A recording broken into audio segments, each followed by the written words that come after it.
Folks, I found that winning comes with a tremendous amount of sacrifice, grit, obsession, and determination about achieving a specific outcome. It requires that unflinching commitment to the vision of greatness, of excellence, understanding and having clarity around standards and expectations, helping people hold themselves capable of putting in their best effort and achieving their greatest outputs. Leadership requires empathy. It requires experience.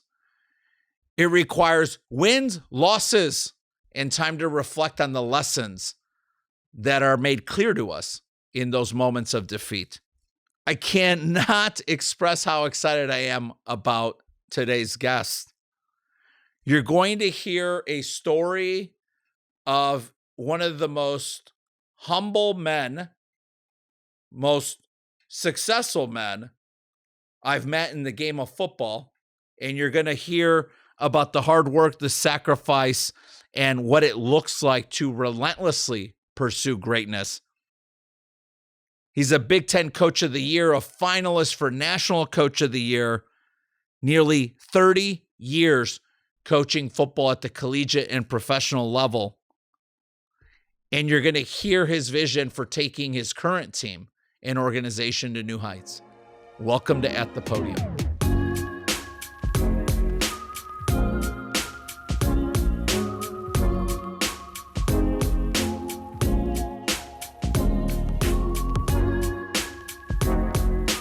Hello again, and welcome to At the Podium with Manuel Amezcua. I am a financial advocate, CEO, father, husband, and massive sports fan. I'm obsessed with encouraging people to dream and attack the unique vision they have in their life so that they can inspire others to do the same. I built this podcast to share those stories of the highest performers in my life with the hopes that their stories inspire lessons that can help you get closer to your greatest dreams. Today, I'm joined by 2021 Big Ten Coach of the Year, finalist for National Coach of the Year, head coach of Michigan State football, Mel Tucker. He's entering his fourth season in Spartan country, and we could not be more delighted to have him. Being relentless is what he instills in his team, and it's now been clear to me through our various one-on-one encounters that he embodies that as well on an everyday basis. Be sure to stick around to hear some of the stories of his greatest mentors and advocates in his life. You won't want to miss those. Enjoy our conversation with Coach Mel Tucker. Coach Tucker, man, it's an absolute privilege to be here in your office in East Lansing, Michigan today with you. I can't wait to unpack a little bit of your story going all the way back to your childhood to how you got to this office that you're sitting in today. Thanks for making time for the show. No, thanks for having me on. This is exciting. Yeah, appreciate you. So our listeners know I love to share stories of the wins, losses, and lessons of some of the highest performers in the world. This season's really dedicated to football. And there was no greater campus and coach that I wanted to invest a little bit of time with. So a lot of pressure for you, Coach, but we love to start off with the childhood. What are some of your fondest memories growing up in Ohio as it pertains to your love for football? My dad raised me as a football player. My dad, Mel Sr., played football and baseball at the University of Toledo, and he's in the Hall of Fame there. I don't actually remember making a conscious decision to play football. I think in the state of Ohio, if you're a boy, I think that's just comes with it. That's what you're going to do. But I do remember when we lived in the city, when I was very, very young, my dad taking me across the street to the park, having me do calisthenics and throwing me footballs and teaching me the difference between pain and injury. Something would happen. He would say, "Are you hurt or are you injured? Can you go?" I'm like 5, 6 years old, Yeah. I fall down. So those are fond memories. That's what my dad introducing me to the game of football. Can you think back to those days? What was your mother's position on the game of football? Obviously, she married a former football player, That's so right. she was for it. My mom is an artist, and so she was really very focused on the academics and things beyond sports. Early in my childhood, we lived in the city of Cleveland. Very very close to like Case Western Reserve and the Art Museum and the Natural History Museum and in that area. And so my mom would always have me in the museums, have me taking classes, music classes, art classes, things like that, just to balance things out. So there was a little bit of a yin and a yang going on there with my parents, and I thought it ended up being a really good balance for me. How did that time, having such a well-rounded exposure, I think, compared to a lot of childhoods, especially childhoods that we've heard about on the show, how did that have an impact or influence as you went through your childhood from high school into college? And did it? Yeah, it did have an impact on me because I believe that I grew up as a very aware child and young man. I'm very curious, interested in a lot of different things, and I think it's really helped me in business and football to take things I learned from other areas, from other businesses, and apply them to what we're doing here in football. Did that type of well-rounded upbringing have any impact and influence on you choosing Wisconsin? It did have an impact on me. I was originally committed to the Air Force Academy, as a wishbone quarterback, and that's where my mom wanted me to go. But ultimately, I landed at Wisconsin. I really fell in love with that atmosphere. It was not the most diverse place, but there was some diversity, and it was a different type of culture, and I was interested in that. It was something that excited me to explore, something new, and I think just coming from a well-rounded background just gave me maybe the awareness, maybe the courage, the strength, or maybe some maybe early wisdom to embrace change and diversity and new experiences. And you played football, defensive back though. Yeah, I played quarterback for the first practice of freshman camp, and then I went to my locker before the second practice, and I had a much bigger pair of shoulder pads on in the locker room, in my locker. So I knew that I had been moved to defense to play corner, and then I ultimately grew into a safety. That was a very good experience for me. Being 8 hours away from home, kind of being off on my own for the first time, and meeting guys on the team from all over the country. Sure. And then also, classmates and people that we shared, dorm space with from all over the country, different walks of life. It was a fascinating experience. Yeah, when you think back to those days, what are some of the biggest differences between college football then and college football today?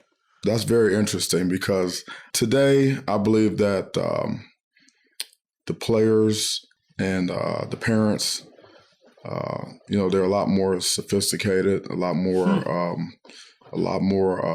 aware and knowledgeable about the recruiting process, and then just the inner workings of college football in general.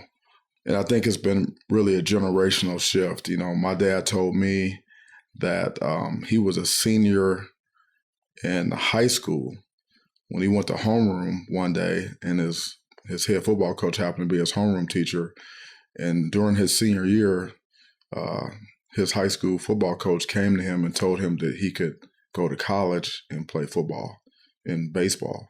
And my dad was like, what's that? What's college? Like, what do you mean?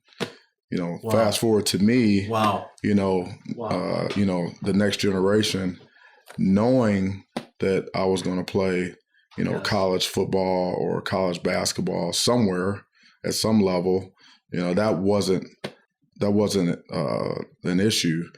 It was, where. But the questions that I was asking and we were asking as a family, at that time is, what is a full scholarship? What type of academic support, do you have? And what are the opportunities, to play? Fast forward to this generation of players, and, they know the offensive scheme, they know the defensive scheme, they know the coaches, they know the coach's background. They have questions about NIL and how we're going to build their brand and things like that.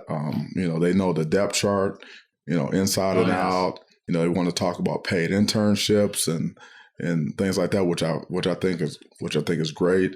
They're asking questions about, mental health resources.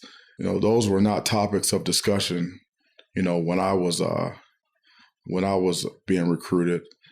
And certainly when my dad was going through his process, I think he was just happy to have an opportunity to actually just go to college. Yeah, it's a completely different world. I mean, the way it's evolved from one generation to the next, now it's a big collaborative conversation between you and the families of maybe the young men that you're bringing on campus. When I was coming along, we were scared of our coaches. Actually, high school, college. I mean, it was my way or the highway from the coach's standpoint. And when you were told to do something, if you asked why, it was because I said so. That's it. And now, the players, they want to know why, and they demand why, and in great detail. And if you can't answer those questions and explain why they need to do what they're doing, you absolutely lose the trust of your players and the confidence of your players, because they want to understand, why are you asking me to do these things this way? So you played 90 through 94, and then you go on and you work on behalf of a number of great programs: Michigan State, Miami of Ohio, Oxford, LSU, Ohio State. So these are some incredible programs that you worked on behalf of after you got done playing college football at Wisconsin. Were any of those programs shifting to this new way of leading and serving young men, where it's this more collaborative conversation of, these are all the different ways that we're going to invest and pour into you while you're in college to prepare you for life? Yeah, you know what?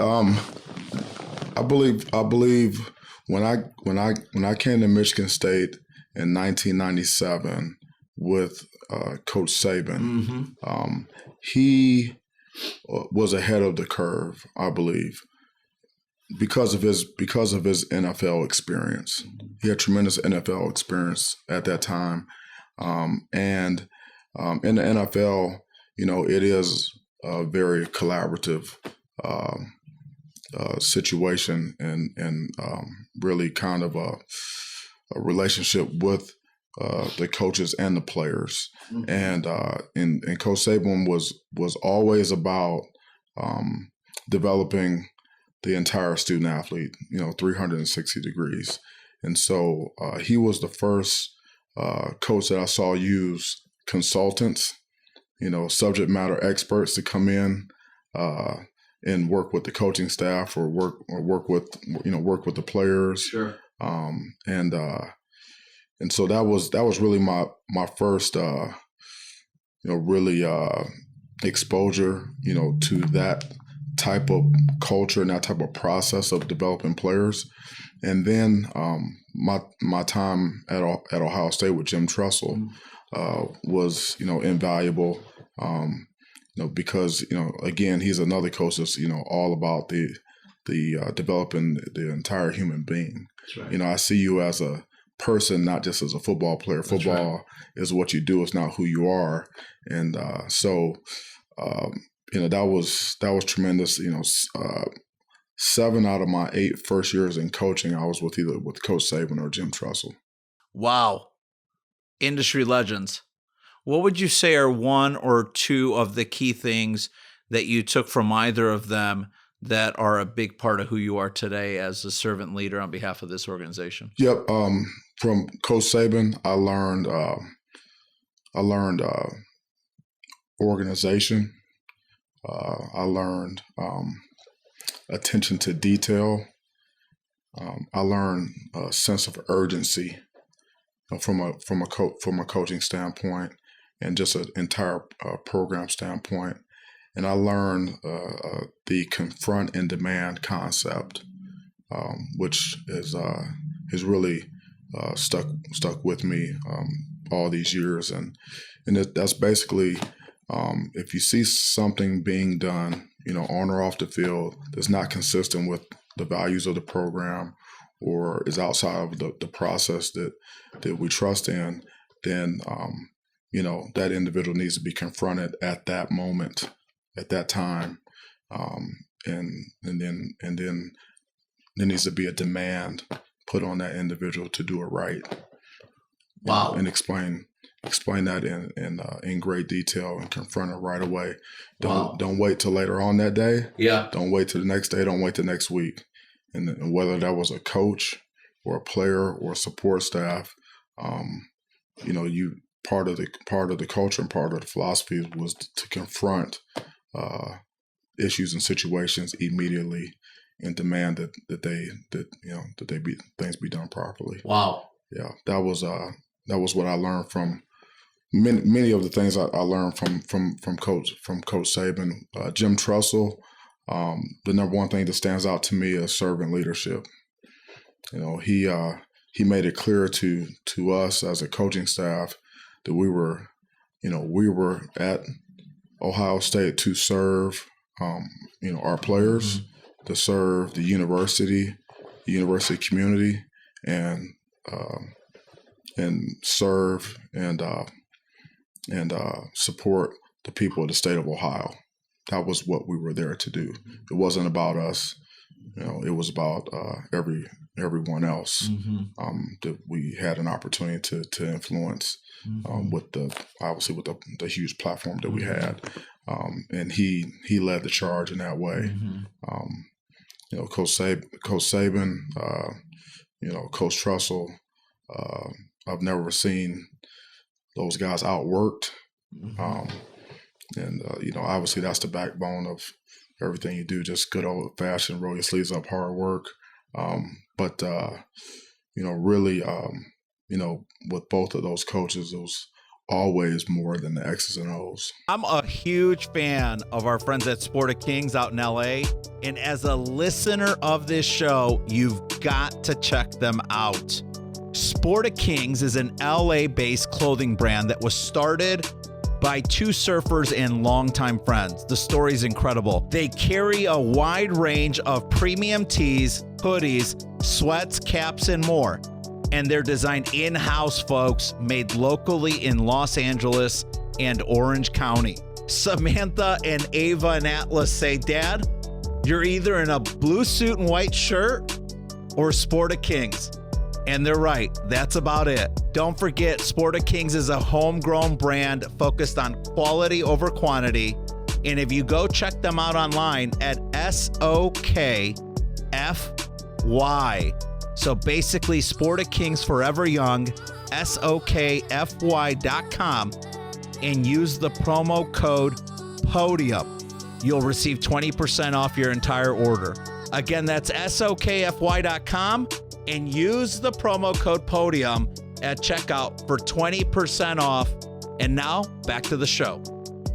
Absolutely in alignment with everything I think that we've observed outside in the public. And obviously, we don't get to be in those closed rooms with you. But, you know, when you say those, like, I'm smiling the whole time because I'm like, boy, I could completely see that being the way they lead their army into war every single week, week in and week out. You stayed in college football until 2005 when you took the position with the Cleveland Browns. Yep. Can you recall back to the way you were weighing the pros and cons of staying in the collegiate ranks versus going to the professional ones? And can you share a little bit about that with our listeners? Yeah, absolutely. So, Nick Saban was really my role model for being a coach. At this level and at the pro level, and he told me in 2000 when I was coaching for him at LSU as his defensive backs coach. He told me on a recruiting trip one time. He said, at this point in your career, you know enough. And this was my fourth year in coaching. He said, you know enough where you can coach anywhere, college or pro. And at some point, it will serve you well to coach in the NFL. That's like getting a PhD in coaching. There is no recruiting. It's all ball all the time. Yeah. And so, I studied Coach Saban's resume. And, I believe success leaves clues. And so, love that you said that. Yeah, and that's not an original concept for me. I got that from Trevor Mowai, one of my great friends. God rest his soul. But, yeah. Yes. I try to follow Coach Saban's path and his resume as closely as I could. And so, I had an opportunity to coach for my hometown team. That's right. Cleveland, Ohio. The Brownies. That's it. I can remember catching the bus with my dad down there to Municipal Stadium before it was called a dog pound, and that's it. That's right. And being in the dog pound and watching games, and Brian Sipe and Mike Pruitt and Greg Pruitt and Dave Logan and Doug Deacon and all those guys. I mean, I can remember going down there. So it was a dream of mine to play for the Browns, but I didn't have that opportunity. But I had an opportunity to coach. I had an opportunity to coach for Romeo Crennel, who was just won a Super Bowl with New England, and was going to run the true, the true pure 3-4 defense is something that I wanted to learn. And I was in my hometown, so I felt that was a great opportunity. But of course, I had to get Coach Tressel's blessing on that. He never wanted me to take a bad job or a job that wasn't a good fit. And so, I talked with Coach Tressel about it and asked him if he thought that it would be a good opportunity. And I actually asked him if I could take the job. That's how much respect I had for Coach Tressel. Wow. And you're with the Browns through 2008.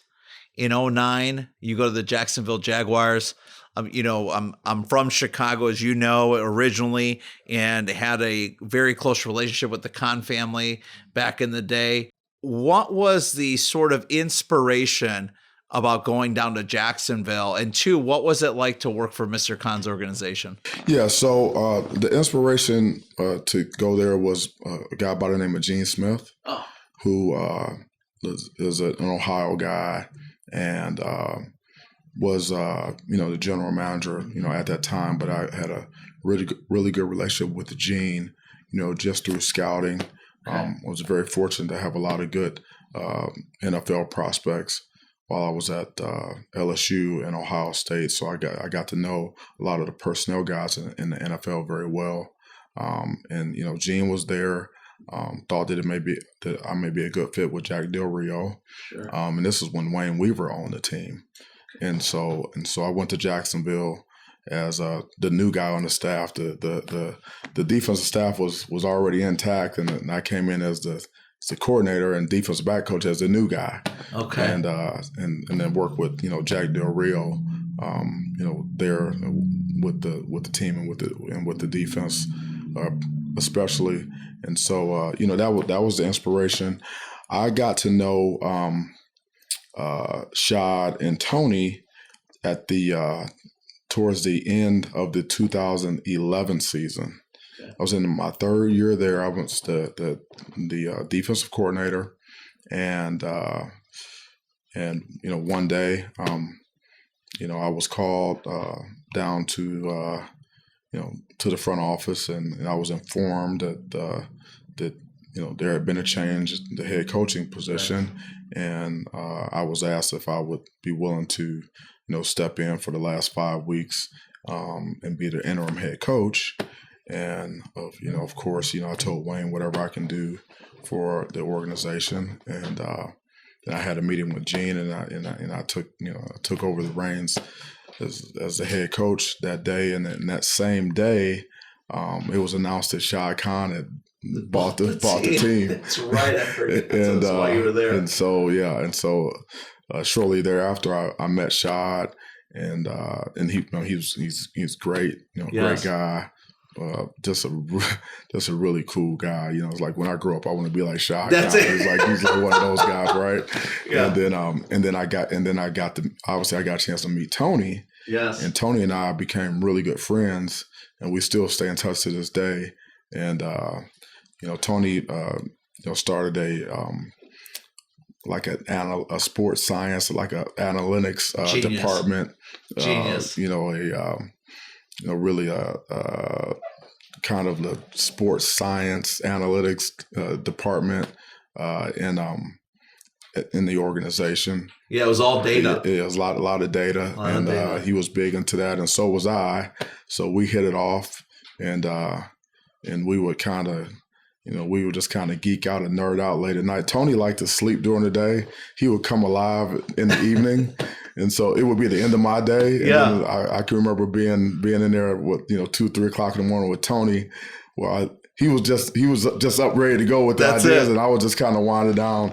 But we struck up a really good relationship, and then that was my first intro to analytics in football. Yeah. He has some Harvard guys in there, and that were crunching some numbers, and we're getting into Pro Football Focus and things like that, and it was just really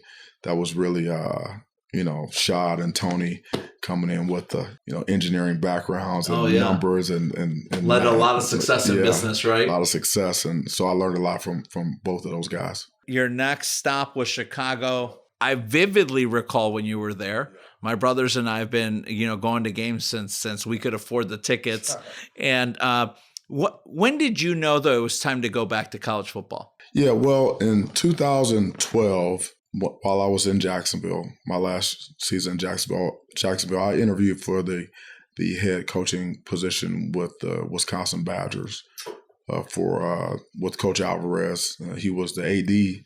He asked me to take a look at the job. I had no intentions of going back to college ball at that time. Preparing for the interview, I realized that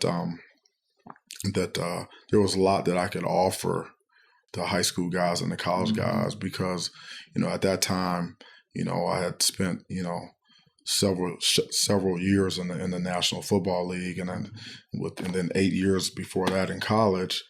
And I just thought that, with the information and knowledge that I have now, I think I could go back to college and I could really help a lot of young people, which was my inspiration to get into coaching in the first place. And so but it's all about who are you working for and can you win? And the who is Nick Saban. Get with someone that I trusted, and I knew what the standards were going to be and what the expectations were going to be. You shared some incredible examples of the things you learned from Coach Saban. Did you learn a lot more the third time around still? I did learn a lot more because, I had been away from the college game for 10 seasons, and recruiting had totally changed. Yes. During that time. I mean, it was a different ball game, with the social media and Twitter and Instagram and, some of those things. That was not something I was a part of in the NFL. There was virtually no recruiting in the National Football League. Right. And so that recruiting landscape had changed. The number of coaches on the staff had increased, not just what the 9 countable coaches, 10 countable coaches now, but the support staff, the analysts, the quality control plus the GAs, and then the recruiting department, and the operations folks, and the trainers, and the all of the equipment and the data and the strength coaches. How many strength coaches? It was just it had really expanded. It had ballooned since since I left Ohio State. It resembled more like the NFL. Sure. Actually, in terms of that with the recruiting, and so I learned.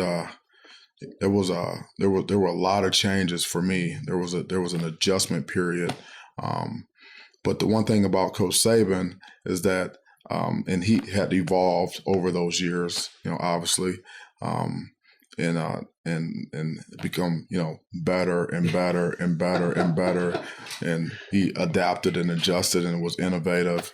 It was always 2 steps ahead, but fundamentally, his process was the same, as it was at Michigan State in '97 and '98 when I was there, and then LSU 2000. He reminds me of Robert De Niro in the movie Casino. He's clockwork, and it was just awesome for me to go to staff meetings, and really know the rhythm of the meetings, and know the rhythm of the day, and actually sometimes finishing. He would start a sentence, and in my mind I would finish it because you recalled it. He was who he was. That's right. He really, even though he evolved and adapted, but to his core he was the same. He was the same person. He was the same guy. And I love that. I love that about him. You know exactly what you're going to get from Nick. I'm smiling the entire time you're saying that. Our mutual friend Ben Newman, who Ben's been a lifelong friend of mine, he has always said that about Coach Saban. He said, the fact that it's so clear where the standards are and the process.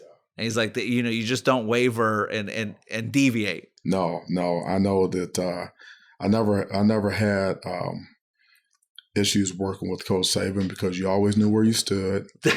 And if you would write things down and you would pay attention and you would listen, then you wouldn't have very many problems with Coach Saban. You could usually make him happy, and that was the job as the head coach. As an assistant coach, is to make the head coach happy. And so he's a great explainer. So not only did he tell you what to do, he would give you the reasoning behind it. He would show you, kind of give you the big picture view. Yes. Because he says, oftentimes as an assistant coach, you look at issues and situations through a straw. As a head coach, he's looking at it, from 10,000 feet, seeing the bigger picture, and he would explain that. So I just felt if you could, check your ego at the door. Yes. And listen and write things down, that you could really understand what he wanted and why he wanted it that way, and then you could execute and make him happy. So incredible coaching resume. 26 years now. You're going into season 27, coaching football at a high level. What are 2 or 3 of the core values and standards that have consistently been a part of who you are as the servant leader and war general for these young men that are really, really taking form here now that you've been here 3 years? My mentality is a relentless mentality. Mm-hmm. On and off the field, high velocity, nonstop, perpetual motion. It's never over. Resilient, keep fighting, keep going. Go harder, go longer, and that was my mentality when I started here in 1997 as a graduate assistant. When I walked in the door and I realized the other graduate assistants who were here, Brian Polian, Ted Ellickson, Chuck Bulla, and just being around the coaching staff. We had Dean Pease, Mark D'Antonio, Bobby Williams, Pat Shermer, all these Charlie Baggett, all these great coaches, I realized right away that I was behind. I had the enthusiasm and the work ethic, but I did not have the product knowledge. Coaching is not the same as playing. That's right. And so I had to learn how to be a coach. I needed to play catch up. And so, my mentality at that time became, I need to get done in 1 year what it would take a normal human being 3 years to do. Mm-hmm. And so that's the way I worked. That was my sense of urgency. That was my drive. And I've carried that through. So I'm patiently impatient, Mm-hmm. but always feeling like I need to be 2 to 3 times as good, or 2 to 3 times more efficient, or 2 to 3 times ahead of the process, ahead of the game. And so that's a core kind of value and mindset Sure. that I have, that I hope spreads through our organization here. Our values, our core values as a program with our players in terms of winning on the field and winning off the field, our toughness, discipline, and being unselfish. Mm-hmm. And I find that works on and off the field. Mm-hmm. You can apply that. And there's standards. You either are or you aren't, and you can point to examples on and off the field of that. And from a leadership standpoint, I believe that you can't lead unless people know where you stand. And so it's important for me, whatever it is, to let the players know how I feel about it and where I stand on an issue or a situation, and then we can go from there. Also, that the truth and the concept and the reality of I see you as a person, not just a football player. If we can, and if we can come to the understanding and the agreement, between the coach and the player, is that Right. as a coach, I understand, and I would like you to understand and believe that football is what you do. It's not who you are. Right. Football is just one of the many talents that you do have, and it's important for us while you're here to develop some of those other talents, so that you can be prepared to dominate in whatever you decide to do when you leave Michigan State, football and beyond. And so that culture of and those core values of connection with players, I see you as a person, and I'm here to help you develop. We're here to help you develop. Everything here is set up for you to develop, as an entire person. That's right. Those are the things that I think benefit our players tremendously, and that's how we earn trust with our players, and that's how we help them develop, on and off the field. Yeah, and I've really enjoyed over the last few years, I've enjoyed getting to know your overall approach to player development. You've got an incredible team and staff. You've got an incredible servant leader at the head of it. The entrepreneurship program that many of these young men are taking advantage of, developing life skills, business skills, but life skills as well. And a lot of the servant leadership curriculum that just kind of bleeds throughout the university today. Incredible value proposition for young men looking to come play Division I football, right? What is the message right now? If you were able to speak to the top 50 prospects that are on your radar across the country, what's the message that you would want these young men and their families to hear about coming to play Michigan State football? Yeah, well, we recruit at a very high level, and so we're recruiting the top players in the country, and we recruit nationally, and coast to coast. Again, it's important for the players to know that, of course, we want to help you reach your your goal and fulfill your dream as being an NFL player. And our program is set up to do that. But first and foremost, we see you as a person. Okay, and football is what you do. It's not who you are, and it's a top priority for me as a coach and us as a staff in the athletic department. That we develop the entire person. The football is going to take care of itself. That's what we do, and that's primarily why you're coming here in most situations. But it's going to be more than that. And how you do one thing is how you do everything. We believe that, academics, career development, community service, civic engagement, all those things are extremely important. And ultimately they will help you become a better football player as well.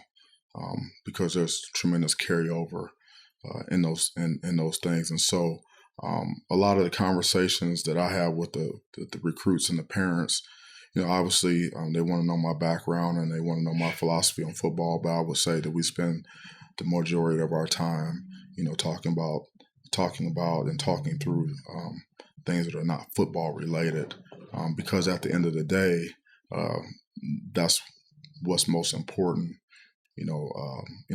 Long term, and which obviously when you're 17, 18 years old, you may not be able to see that, but the parents, they know it. I know you believe that readers are leaders.